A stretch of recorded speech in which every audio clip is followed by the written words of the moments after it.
बिस्मिल्लाहिर्रहमानिर्रहीम, अस्सलाम वालेकुम। Welcome to Sabra cooking. और आज मैं आपको बनाना सिखाऊंगी मज़ेदार किस्म का आलू गोभी। तो आलू गोभी बनाने के लिए हमें चाहिए होगा तकरीबन 3 पाव गोभी और एक बड़े साइज़ का दरमियाना साइज़ का प्याज, आधा किलो आलू, एक दरमियाने साइज़ का टमाटर।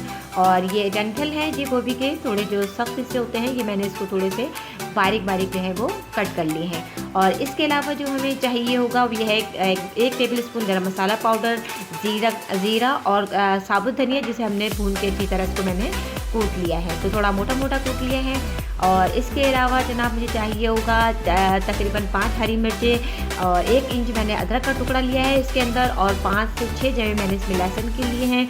और इनको मैंने तीनों को आपस में मिक्स करके जो है वो मोटा मोटा सा मैंने ये कूट लिया है। तो चलते हैं रेसिपी की जानिब। अब मैंने फ्लेम जो है वो ऑन कर लिया है और मैंने अपना जो पैन है वो गरम कर लिया है, और एक मैंने बड़ा चमचा इसमें घी डाल दिया है इसके अंदर। तो अब हमारा घी जो है वो प्री हीट हो चुका है, और अब इसके अंदर मैं शामिल करूँगी एक बड़ा प्याज दरमियाने साइज़ का, जो मैंने आपको पहले बताया था। और मैं इस प्याज को जो है वो इतना फ्राई कर लूँगी कि ये तकरीबन लाइट ब्राउन हो जाए। याद रहे कि ये मीडियम फ्लेम पर हमें इसे लाइट ब्राउन करना है।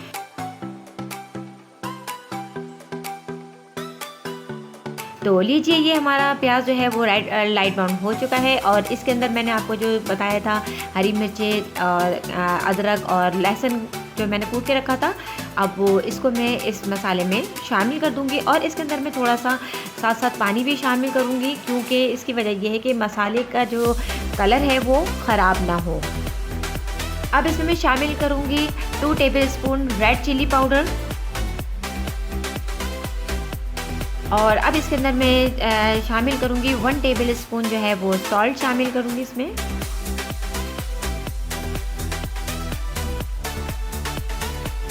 और 1 ही टेबल स्पून में इसके अंदर शामिल करूंगी पिसा हुआ धनिया।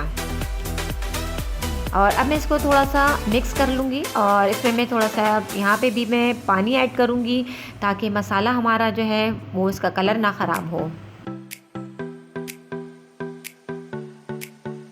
और अब इसके अंदर मैं शामिल कर दूँगी आधा किलो आलू, जो मैंने पहले से कट करके और धो के रखे हुए थे।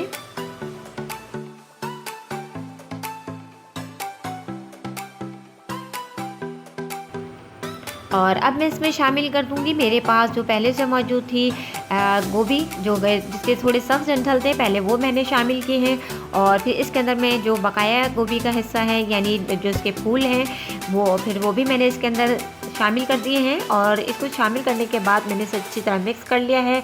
और इसमें यहाँ पर मैंने एक अदद जो बड़े साइज़ का टमाटर बताया था, वो भी मैंने यहाँ पर मिक्स कर लिया है इसके अंदर डाल के। अगर आप चाहें तो जब मसाला आप भून रहे हो ये उस वक्त भी शामिल कर सकते हैं, और यहाँ भी शामिल कर सकते हैं। 2 कप जो है वो पानी इसमें ऐड कर दूंगी, ताकि ये अच्छी तरह पक जाए। और इसको मैं तकरीबन कुक होने के लिए 1 घंटे के लिए मीडियम फ्लेम पर रख दूंगी।